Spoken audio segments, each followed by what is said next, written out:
Sa gitna ng isang lunti ang lupain na napapalibutan ng matatayog na pader at mga bakal na tarangkahan, nakatayo ang mansyon ng pamilya Remedios.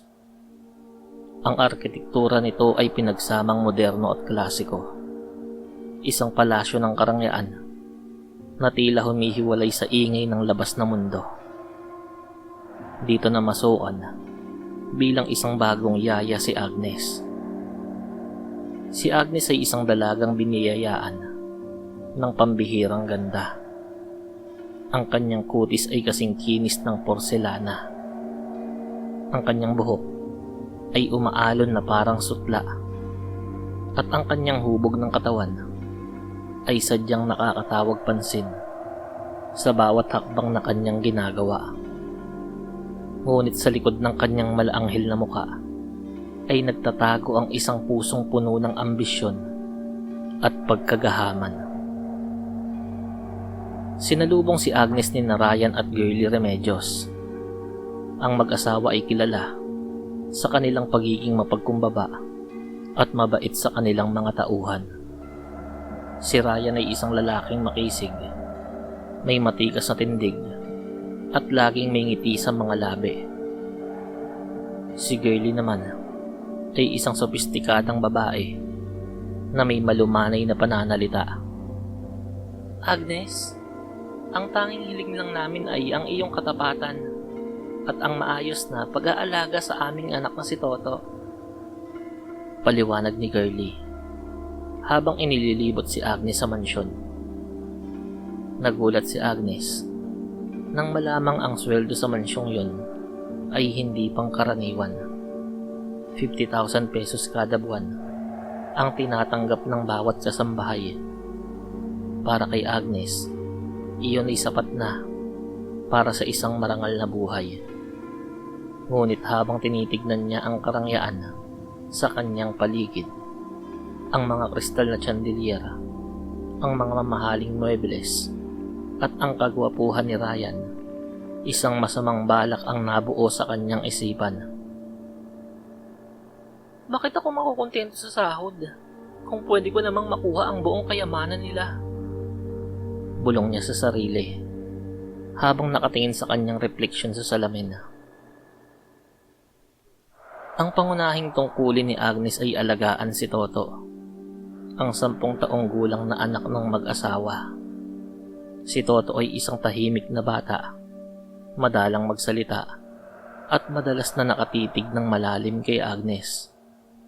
Bagaman tapat si Agnes sa pag-aasikaso sa bata, ang kanyang isip ay laging nakatuon sa kung paano makakalapit kay Ryan. Ginamit ni Agnes ang kanyang kagandahan at kalandian bilang sandata.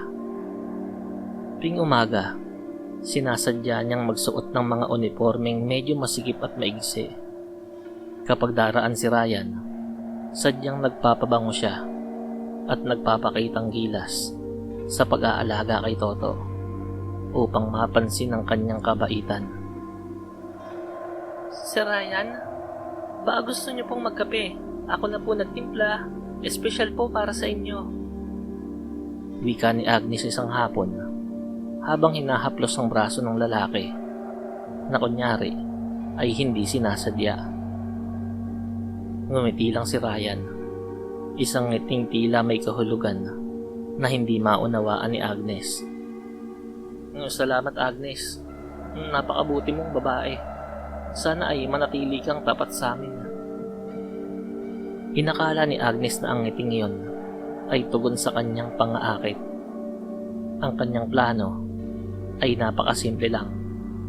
Akitin si Ryan, magpabuntis, gamitin ang bata upang mahuthutan ng pera ang pamilya, o kaya naman ay tuluyang palitan si Girlie bilang reyna ng mansyon.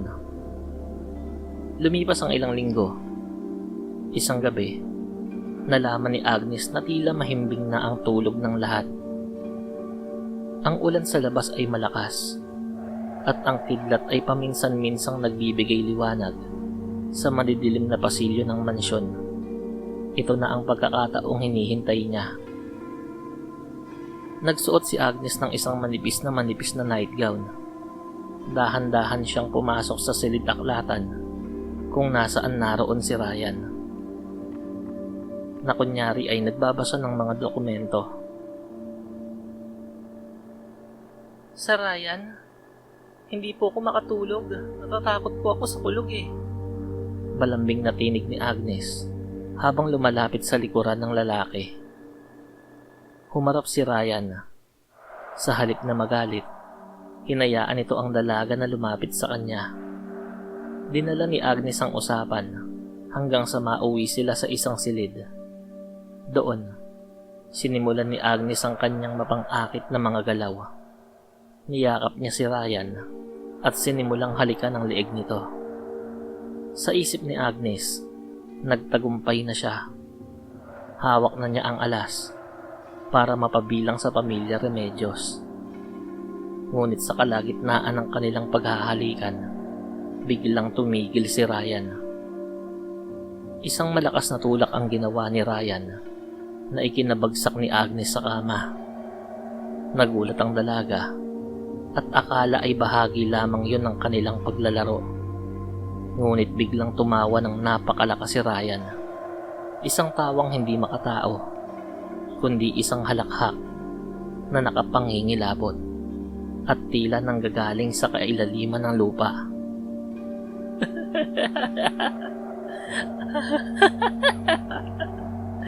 Akala mo ba ay hindi namin alam ang iyong balak, Agnes? Wika ni Ryan habang ang kanyang boses ay unti-unting lumalalim at nagiging paos. Bumukas ang pinto ng silid. Pumasok si Girlie at ang batang si Toto. Walang bakas na galit sa mukha ng mga ito, kundi isang pagkagutom ang makikita sa mga tingin ng mga yon. Agnes, binigay namin sa iyo ang lahat. Mataas na sahod, maayos na tirahan at respeto. Panimula ni Girlie. Ang batas ng pamilya Remedios ay simple lang. Ituring na pamilya ang lahat ng tapat na maglilingkod sa amin. Ngunit ang sino mang magtangkang gumawa ng masama o magtaksil sa aming pagtitiwala ay aming...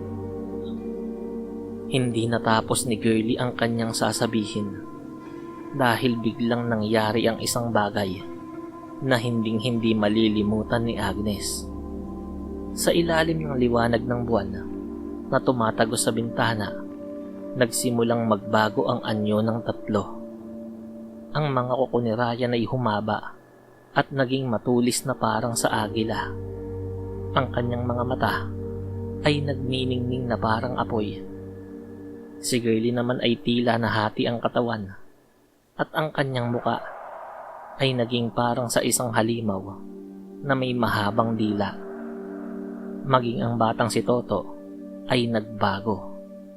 Ang kanyang 10 taong gulang na anyo ay napalitan ng isang nilalang na may matatalas na ngipin at nanlilisik na mga mata. Sila ay mga aswang. Napaurong si Agnes sa sulok ng kama, nanginginig sa takot at hindi makasigaw. Ang kanyang ganda at sexing katawan na kanyang ipinagmamalaki ay wala nang silbi sa harap ng mga gutom na nilalang na yon. Sana ay naging tapat ka na lang, Agnes. Bulong ng nagbagong anyong si Ryan habang lumalapit sa kanya. Ang tapat na lingkod ay aming pinoprotektahan at itinuturing na pamilya. Pero ang mga tulad mong traidor at mapagsamantala, kayo ang nagsisilbi naming hapunan. Sa gabing yun, ang mansyon na dati ay puno ng katahimikan ay nabulabog ng isang maikling tili na agad ding naputol. Walang nakarinig, walang nakakita. Kinabukasan, ang mansyon ng mga Remedios ay muling naging tahimik at payapa. Ang mga tauhan ay patuloy sa kanilang trabaho, masaya sa kanilang malaking sahod, habang isang bagong bakanting posisyon para sa yaya ang muling binuksan. Si Agnes, ang magandang dalaga na nangarap ng kayamanan sa maling paraan, ay naging bahagi na lamang ng madilim na sikreto ng mga Remedios, hindi bilang yaya o kasambahay, kundi bilang isang masarap na putahe sa kanilang hapagkainan.